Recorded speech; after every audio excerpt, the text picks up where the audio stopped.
Bah, l'idée en fait c'est quoi? C'est assez simple,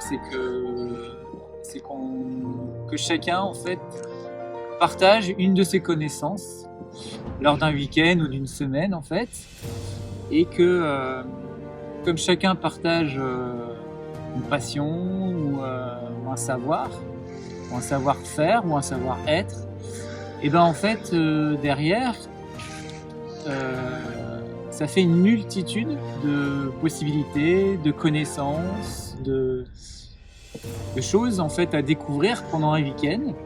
Et l'idée aujourd'hui, c'est d'être en quête sur des nouveaux modèles qui sont plus écologiques et qui permettent de faire évoluer chacun individuellement dans une démarche plus apaisante, plus joyeuse. Alors, en fait, ce qui est marrant, c'est qu'il n'y avait pas forcément d'idée préconçue de ce que j'allais faire.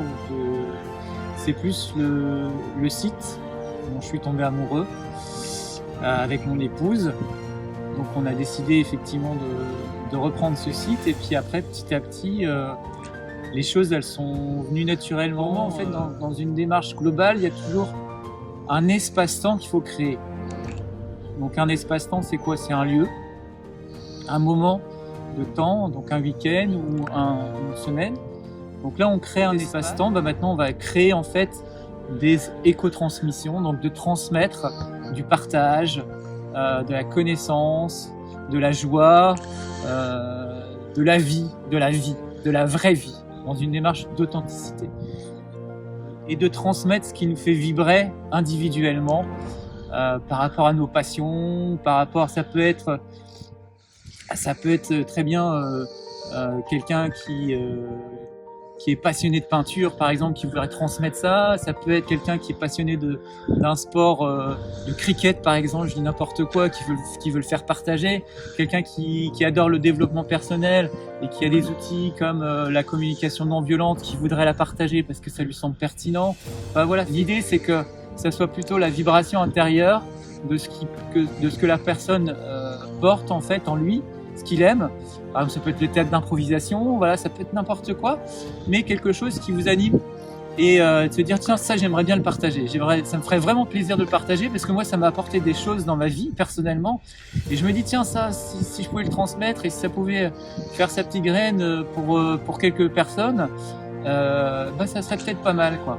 Arrive à ça, voilà, c'est magique quoi, les choses elles se transforment, elles s'égayent.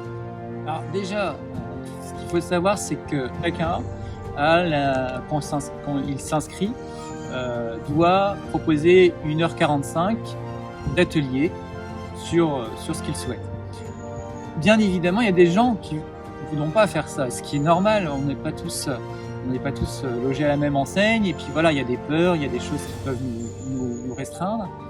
Et donc, il y a tout à fait la possibilité, quand on s'inscrit, de dire moi je fais pas d'atelier, mais je fournis mon aide pour aider peut-être un autre atelier. Ça, c'est déjà un point. Le deuxième point, c'est que moi j'ai souvent constaté qu'il y avait des gens vraiment talentueux, qui avaient des compétences parfois même hors du commun, mais qui avaient peur, qui ne se sentaient pas forcément légitimes par rapport à leurs capacités, à leurs compétences, à leur savoir.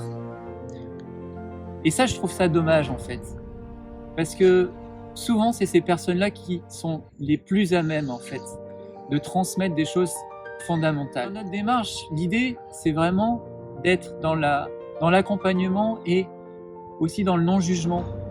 C'est-à-dire que quelqu'un qui va proposer un atelier, ça doit être fait avec bienveillance.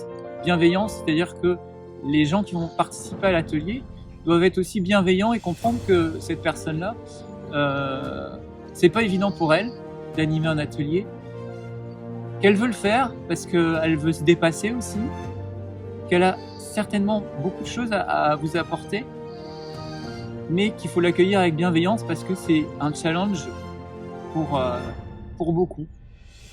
Mais si on arrive à dépasser ce challenge, en fait, il y a des choses exceptionnelles qui peuvent se créer. On est tous créateurs en fait de ce qui se passe. Et il faut aussi se donner les moyens. Il faut se donner les moyens aussi. Même si c'est parfois dur, même si c'est parfois inconfortable, mais ça fait tellement du bien qu'on y arrive. Et l'idée, c'est vraiment d'être un peu comme à la maison, pas se prendre la tête à se dire voilà, il faut que je fasse quelque chose d'exceptionnel, etc. Non, l'idée, c'est vraiment d'être simple entre amis, de partager des choses, de se dire qu'on est tous un petit peu dans le même bateau et que ça va bien se passer, de faire confiance à la vie, quoi. Ça, c'est fondamental. Faire confiance à la vie.